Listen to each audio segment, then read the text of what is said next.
think 5 years ago, it seemed like sustainability was kind of an extra thing, right? But I feel like now it's really, really come around. It's being demanded more. Welcome to Herbal Explorations, a podcast hosted by Wilson Lau of New Herbs. Each week, we speak to leading experts about what's happening in the herbal industry. Hi, I would like to welcome Holly Johnson, the Chief Science Officer of the American Herbal Products Association, back to Herbal Explorations. Last time you were here, you discussed AHPA's Tonnage survey, which users found extremely informative. This time, we have the pleasure to discuss sustainability, in particular, AHPA's Botanical Congress, whose focus was on sustainability. There were a total of 7 informative sessions in this year's Botanical Congress. What was your favorite session, Holly? Let's just jump right in.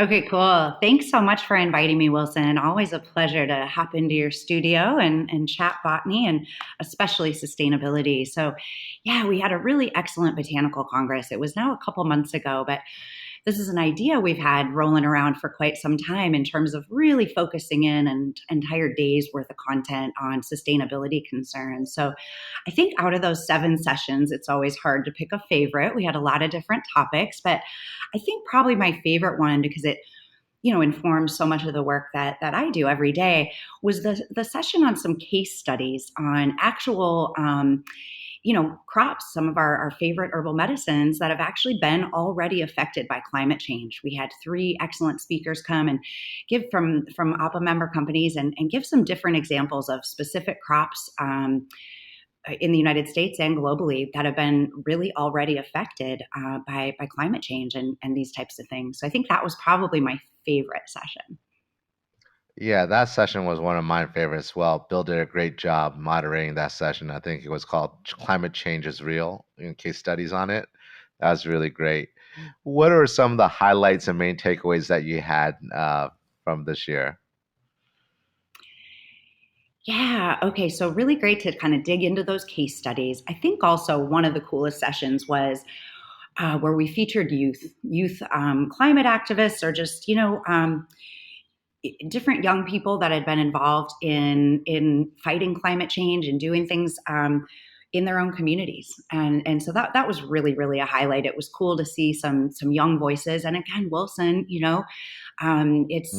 our kids and our grandkids that are going to be the most affected by this as time goes on, and not only with just access to herbal medicines, but just in general, what types of plants and things that might be able to grow in certain places. So I really thought that was great. And children can be unpredictable, but we really got some cool voices in there, and some from a variety of different communities.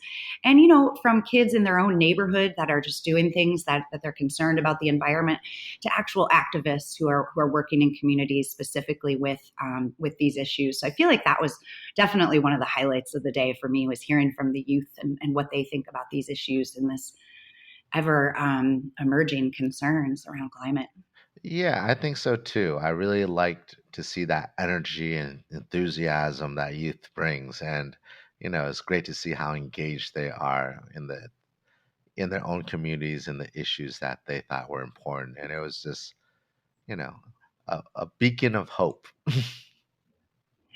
Wilson, that is kind of how we tried to end the whole day of the Botanical Congress. Was, okay, we've presented kind of some serious case studies, some issues, some things we should all be concerned about, and including hearing from the youth. But I think at the very end, there was kind of this emergence of, what can we do going forward? What can we, not only what are some of the youth activists doing, what are people in our own community, companies in our industry doing? And I'm glad you got that too, that kind of feeling of hope, because I think that's what we're all rallying around now, that there is work to be done and hope for the future. Yeah, as you know, I'm a parent of 2 very young children, so I think sustainability and what the future holds is in my mind often because of that. It's like, what are they going to have to deal with is always one of those things, like, how is the world going to look different than what we grew up in? And I think that's a great question about this whole sustainability bit. And I think that's why we chose to focus season 2 of Herbal Explorations just around the topic about sustainability. So we do a real deep dive into some of these topics that are, you know, should matter to us whether we're in industry or not, and in particularly how sustainability issues impact our industry beyond, the obvious of the plants themselves. What was a little more personal question for you, Holly? I want to ask about who your hairstylist is, so I can, work on my hair. But well, I won't ask for that secret. But what was a main personal takeaway around sustainability? Is there anything that you took away that said, "Hey, I could do this," at my own micro level versus like at a company level or macro level? Was there something like you said, "Hey, uh, you know, this is something I could adapt myself or in my life"? Yeah, I think that's a cool question, Wilson, because we think about what we can do in our professional lives all the time. And I know, probably you, like many of us, we've been recycling since we were little kids and, those types of things in our everyday life. But I think one of the themes that really kind of hit me personally, not maybe in terms of a change I could make Hmm. necessarily in my life, but that really a theme that kind of hit me of the overall, of the Congress and of the questions that came up was that even just 5 years ago or so, I feel like in industry, when I first started thinking about these things, and APA has really always been focused on sustainability of the plant populations, right, and kind of conserving our wild plants that we collect and rely on. But more recently, also focused on the other pillars of sustainability in terms of economic and social concerns. But I think what I see emerging now is that even 5 years ago, it seemed like sustainability was kind of an extra thing, right? That companies, herbal product companies could do. And it was some of them, as you and I are both familiar with, many APA member companies that have had this as a part of their mission statement, some of them since the 70s, right? But many of them were kind of starting to onboard these ideas and themes in their companies really because they more of a marketing thing in a way sometimes, like we realize that consumers will pay more for this kind of a thing. But I feel like now it's really come around to be not just something so that corporate leadership can sleep well in their bed at night knowing consciously they've done the right thing, but also it's being demanded more in terms of just all the stakeholders, boards of trustees, shareholders, this type of thing, as well as consumers. And increasingly, sustainability issues are coming down in regulations in terms of packaging and these types of things. So I guess one of the things, and I know you asked me personally, this is kind of an industry thing, but that really getting into the upper levels of economics and CEOs and budgeting and really corporate health and that kind of thing in the leadership, realizing that sustainability is not just something we need Yeah. to kind of do a report on, but this is really integral to the success of our business going forward, not just our industry. So I feel like that consciousness is really what struck me personally, is so many CEOs, leaders in our business are really starting to think seriously about sustainability issues in terms of survival and not just having nice marketing things, but really in terms of ROI and bottom line and being able to Yeah. really succeed and go forward as a corporation into the future. I know you're laughing, Wilson, No, but but it's true. no, but You need buy-in from the upper echelons for any of these things to go forward and make change.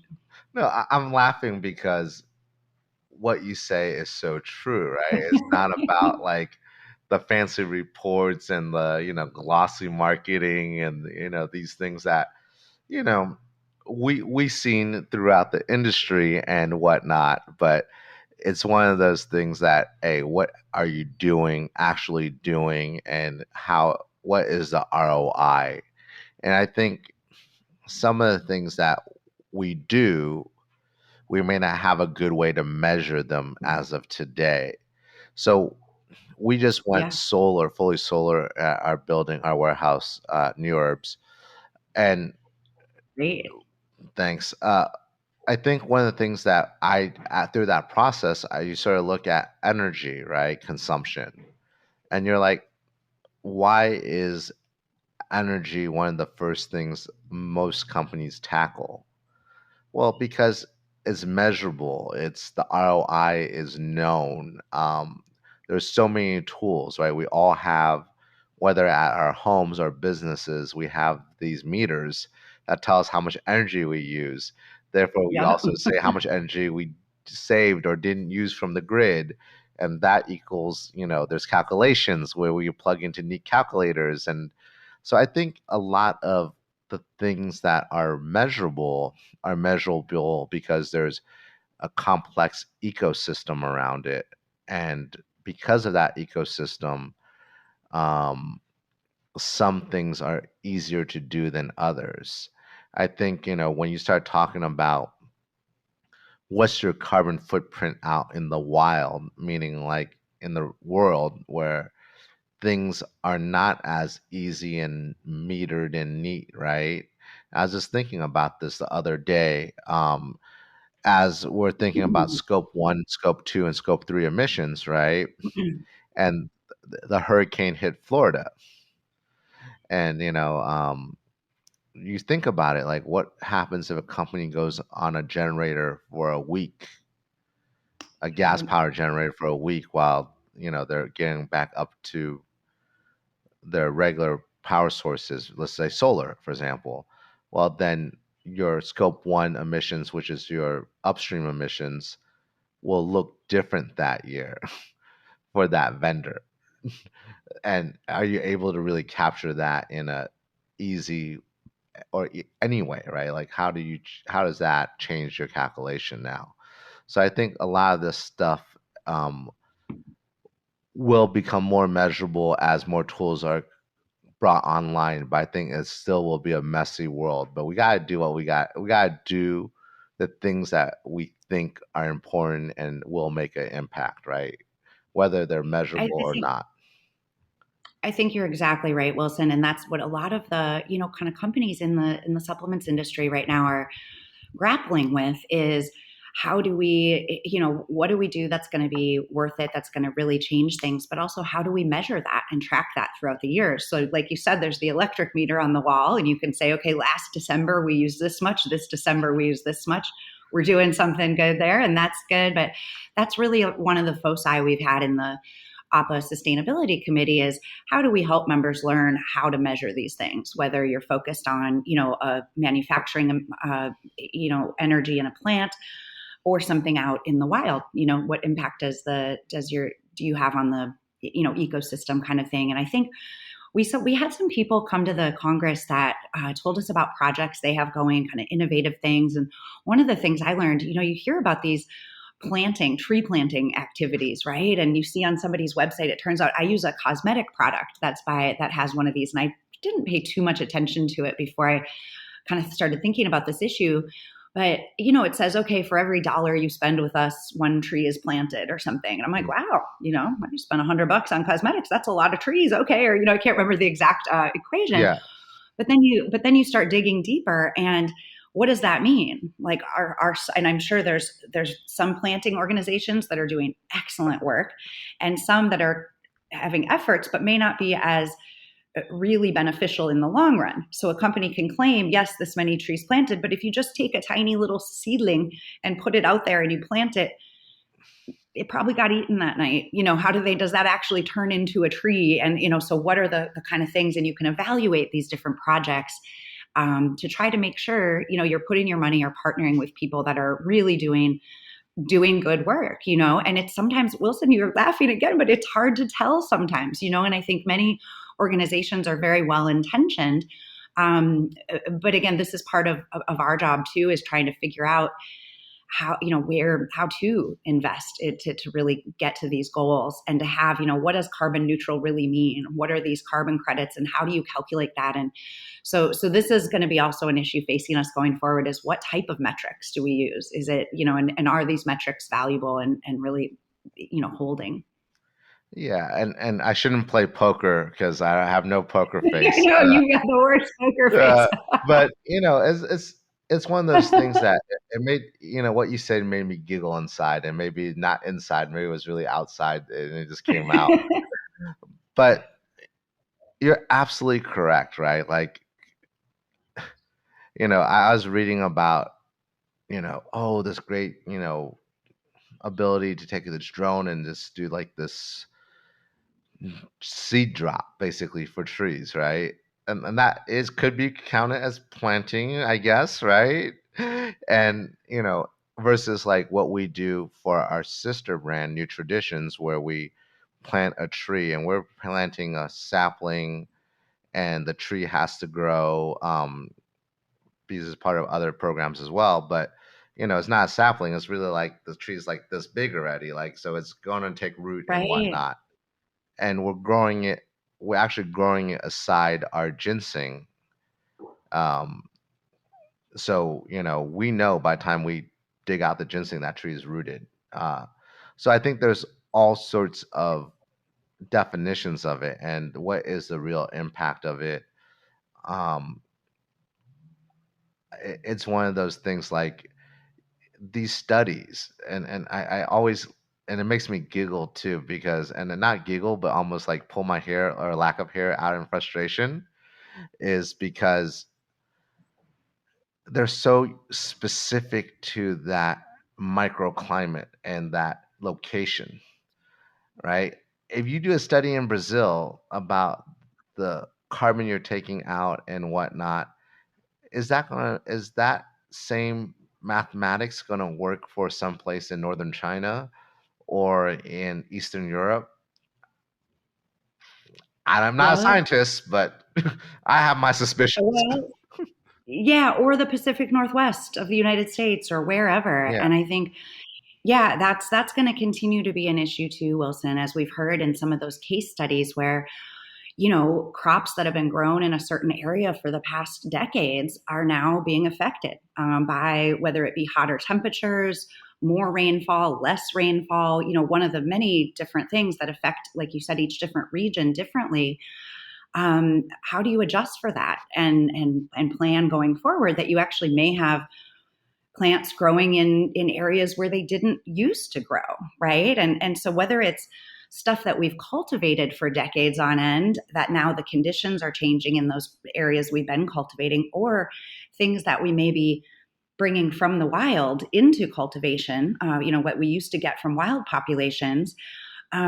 Everything about a geographic region where something is used to growing can affect the chemical profiles. I mean, you talk about stuff, there's so much there, Wilson, and I'm a scientist, but not this type. And, there's just so much that goes into it. There's things from, endophytic fungi to, soil organisms, to soil conditions like pH, to other things growing around, including animals. Predation can affect production of secondary metabolites. So there's just so much to consider about, not just cultivating the plants, but really getting the quality of material that you want.